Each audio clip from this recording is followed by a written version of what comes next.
Какво ста, хора? Странаката Мазакта. Днес, как сте видели горе, ще реагирам на Илюминати. X-Factor са Илюминати, това видео го гледах преди малко в миналия клип, но не, няма да го такова.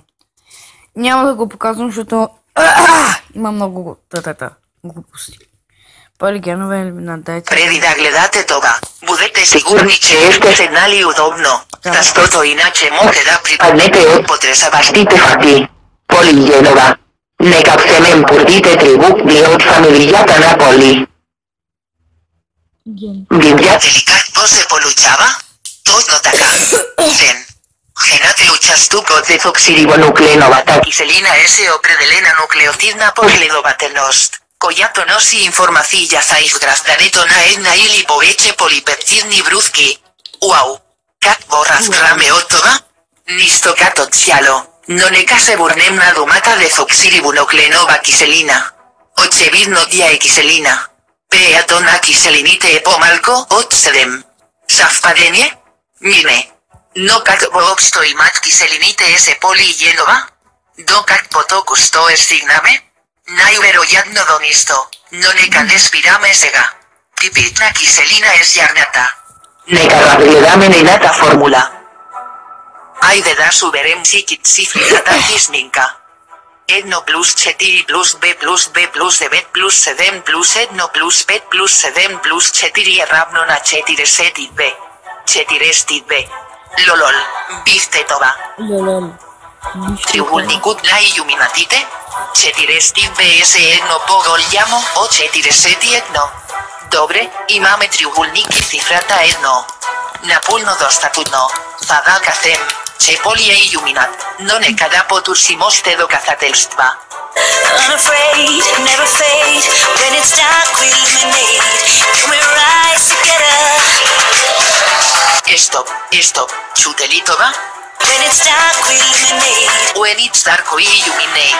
Подобително? Illuminate означава осветявам. Слънцето свети. Слънцето е изградено предимно от елементите водороди Ели. Думата водород има 7 букви и думата Ели има 5 букви. Времета алгебра и геометрия. 7 плюс 5 е равно на 12. 1 плюс b е равно на 3. Триъгълникът на Илюминатите има 3 страни. Евентуалност? Мимохи. След дълги мисловни дейности и логически заключения доказваме, че Полигенова е Илюминат. What the fuck? Добре, как го измислиха това? Паш. Не съм съгласен много, че Илюмината все едно. Нека започнем с другото. Хайде бе, почвай. Защо Илюмината?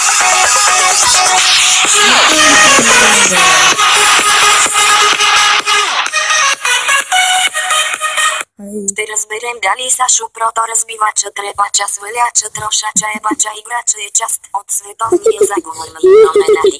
Да започваме. Сашо, има 4 букви. 4 са краката на котката. Котка.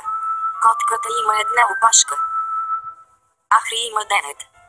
1 плюс 9 е равно на 10. Александър има 10 букви. Случайност.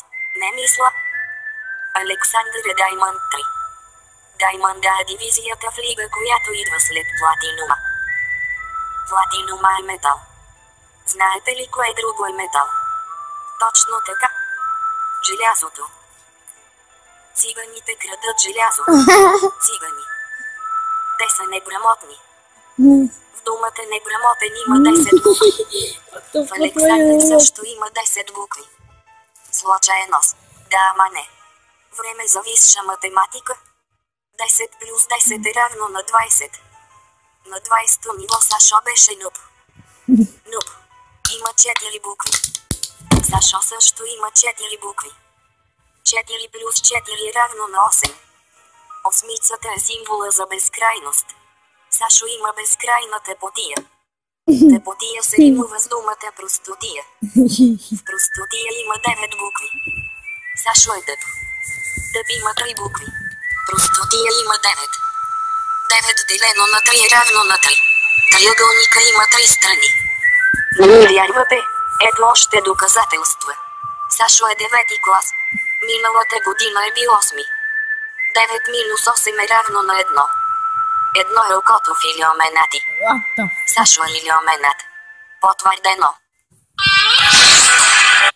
What the fuck?